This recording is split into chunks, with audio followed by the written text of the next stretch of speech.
మొత్తానికి అందరం expect చేస్తున్నట్లే Sunday funday అయితే వచ్చేసింది. ఇక ఫండే రోజున షూటింగ్ కూడా కంప్లీట్ చేసేసుకున్న నాగమామ అయితే ఒక సాడ్ న్యూస్‌ని అనౌన్స్ చేసేసారు. హౌస్‌కి బ్యూటిఫుల్ గర్ల్ అయిన అశ్విని రెడ్ అవుట్‌ఫిట్‌లో ఎంత ముద్దుగా కనిపించేసిందో అంతే ముద్దుగా హౌస్ నుండి బయటికి వచ్చేయమంటూ తను ఎలిమినేట్ అయిందన్న విషయం అనౌన్స్ చేసేసారు.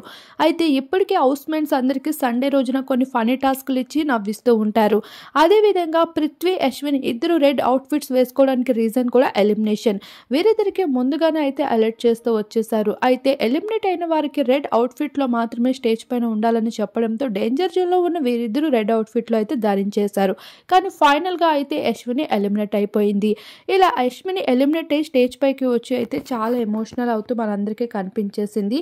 అయితే తను స్టేజ్ పైకి వచ్చే ముందు అయితే మాత్రం అవినాష్‌తో డాన్స్ పర్ఫార్మెన్స్ చేసి అందరిని ఆకట్టేసుకుంటూ కనిపించేసింది. ఇక విష్ణుప్రియ అయితే చాలా హ్యాపీగా కనిపించేసింది పృథ్వీ సేవ్ అయిపోయినందుకు. ఇలా మొత్తానికి అశ్విని ఎలిమినేట్ అయిపోతూ నిఖిల్ కోసం కూడా చాలా ఎమోషనల్ అవుతూ తను లాస్ట్‌లో అయితే తన హార్ట్ బ్రోక్ చేశాడనే విషయాన్ని నాగమామ ముందు స్టేజ్ పైన అనౌన్స్ చేసుకుంటూ కనిపించేసింది.